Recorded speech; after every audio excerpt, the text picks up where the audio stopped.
Phùng Thiệu Phong tiết lộ chuyện tình với Triệu Lệ Dĩnh, lúc đó có 5 chàng trai theo đuổi cô. Trong làng giải trí Hoa ngữ, những câu chuyện về tình yêu của các minh tinh luôn là chủ đề nóng bỏng, nhưng hiếm ai dám công khai nhắc đến những bí mật hậu trường một cách thẳng thắn như Phùng Thiệu Phong. Trong một buổi trò chuyện gần đây, nam tài tử đã bất ngờ tiết lộ về quãng thời gian anh và Triệu Lệ Dĩnh mới quen nhau một giai đoạn đầy kỷ niệm, cũng không kém phần thử thách. Khi MC hỏi anh về mối tình với Triệu Lệ Dĩnh, Phùng Thiệu Phong thoáng ngập ngừng rồi cười nhẹ. Lúc đó, để có thể ở bên cô ấy, tôi đã phải cạnh tranh với không ít người đâu.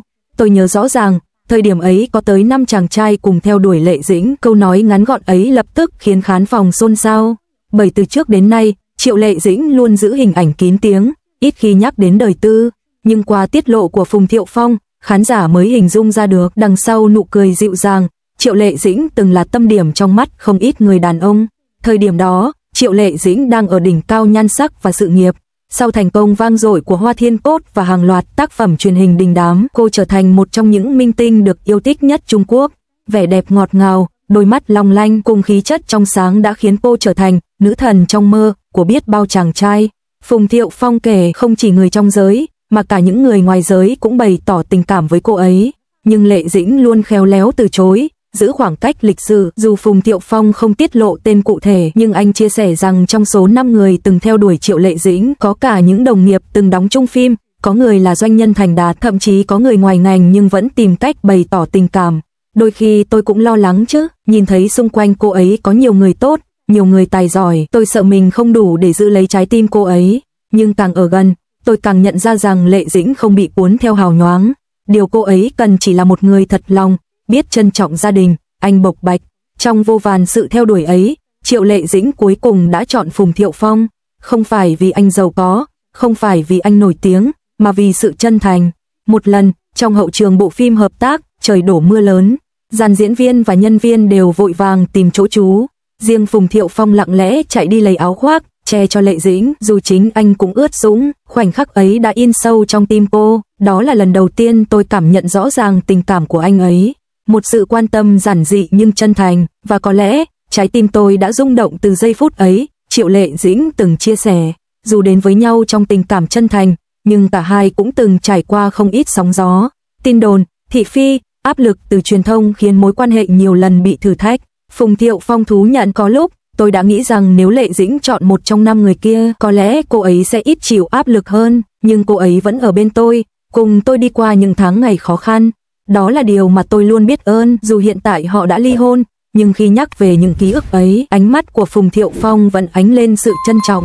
Anh nói, tôi không bao giờ quên được giai đoạn ấy, cảm giác như mình đã chiến thắng trong một cuộc thi đặc biệt, không phải để hơn thua, mà để giành lấy người mình yêu. Và đến hôm nay, dù chúng tôi không còn chung một mái nhà, tôi vẫn luôn coi đó là quãng thời gian hạnh phúc nhất đời mình. Khán giả khi nghe những lời ấy cũng không khỏi xúc động, bởi họ nhận ra rằng tình yêu của Phùng Thiệu Phong và Triệu Lệ Dĩnh không chỉ là một câu chuyện ngôn tình trên màn ảnh, mà còn là một hành trình thực sự ngoài đời nơi chân thành đã giúp họ tìm thấy nhau, dù sau đó có lạc mất nhau.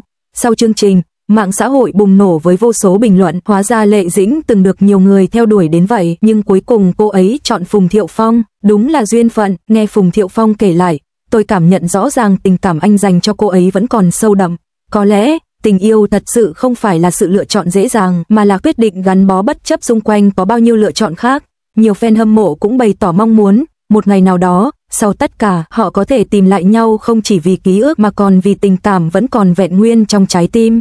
Phùng Thiệu Phong chưa bao giờ nêu đích danh 5 người ấy, nhưng qua lời kể đầy ẩn ý của anh, khán giả có thể hình dung ra từng gương mặt. Người thứ nhất, một bạn diễn cùng thời, anh là chàng trai trẻ trung, năng động, từng hợp tác với Triệu Lệ Dĩnh trong một bộ phim cổ trang nổi tiếng. Trong quá trình quay, anh không giấu nổi ánh mắt say mê, thường tìm cách nói chuyện cùng cô ở hậu trường, nhưng sự hồn nhiên quá mức khiến anh chưa bao giờ bước qua được ranh giới bạn bè. Người thứ hai, một doanh nhân giàu có, anh không thuộc giới giải trí, nhưng luôn có mặt ở các sự kiện nơi Triệu Lệ Dĩnh tham dự. Anh từng gửi vô số bó hoa và những món quà xa xỉ đến đoàn phim. Song, Triệu Lệ Dĩnh vốn không phải tuýp phụ nữ dễ bị vật chất chinh phục. Cô giữ khoảng cách lễ độ, không bao giờ tạo hiểu lầm. Người thứ ba, một nam thần màn ảnh lúc bấy giờ, cả hai từng dính tin đồn tình cảm khi đóng chung, nhưng thực chất mối quan hệ không đi xa hơn mức tin đồn thổi phồng. Phùng Thiệu Phong thừa nhận, Đôi khi chính những tin đồn ấy khiến tôi cảm thấy áp lực, nhưng tôi tin vào sự rõ ràng của Lệ Dĩnh, người thứ tư, một người bạn thân thiết, đồng hành bên cô từ khi còn chưa nổi tiếng. Anh không phải người có ngoại hình xuất chúng, cũng không giàu có, nhưng tình cảm chân thành khiến nhiều fan từng mong họ thành đôi. Tuy nhiên, Triệu Lệ Dĩnh chỉ coi anh như một tri kỷ. Người thứ năm, một nghệ sĩ lớn tuổi hơn, từng dành cho Lệ Dĩnh sự ngưỡng mộ công khai. Anh viết những lời khen trên mạng xã hội, nhắn nhủ cô hãy giữ gìn sức khỏe, thậm chí từng ngỏ ý muốn bảo vệ cô trong giới, nhưng sự khác biệt về tuổi tác và quan điểm sống khiến mối quan hệ không đi đến đâu. Giữa những đối thủ ấy, Phùng Thiệu Phong từng tự hỏi liệu mình có đủ để giữ lấy cô. Anh tâm sự, tôi không phải là người đẹp trai nhất, cũng chẳng phải người giàu có nhất, nhưng tôi nghĩ điều tôi có chính là sự kiên trì. Tôi yêu cô ấy thật lòng, và tôi tin tình cảm chân thành có thể vượt qua mọi sự so sánh. Mỗi lần nghe tin ai đó bày tỏ tình cảm với Lệ Dĩnh, trong lòng anh không tránh khỏi sự ghen tuông, nhưng thay vì trách móc, anh chọn cách chứng minh bằng hành động, luôn bên cạnh cô, lắng nghe, quan tâm từng điều nhỏ nhặt. Trong ánh mắt của 5 người đàn ông ấy, cô vẫn chọn Phùng Thiệu Phong. Quyết định này, theo lời Lệ Dĩnh, là vì cô cảm thấy ở anh có sự bình yên.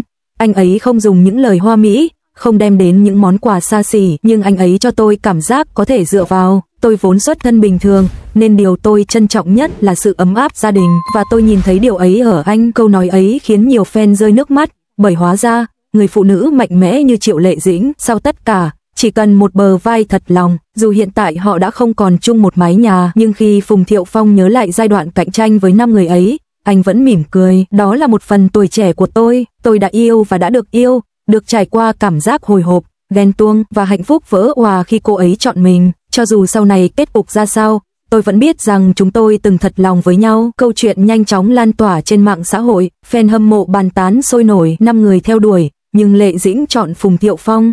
Đúng là duyên phận khó lý giải, nghe anh kể mà thấy vừa ngọt ngào vừa xót xa. Họ yêu nhau thật lòng, chỉ tiếc không đi được đến cuối con đường. Có lẽ, dù không còn là vợ chồng, nhưng trong trái tim Phùng Thiệu Phong, Triệu Lệ Dĩnh vẫn là mối tình đẹp nhất. Chuyện tình của Phùng Thiệu Phong và Triệu Lệ Dĩnh nhìn từ góc độ nào cũng như một bộ phim đầy kịch tính. Giữa bao người theo đuổi, họ từng tìm thấy nhau, dù cuối cùng lạc mất nhau, nhưng những ký ức ấy vẫn mãi ở lại, không chỉ trong lòng họ mà còn trong tim hàng triệu khán giả.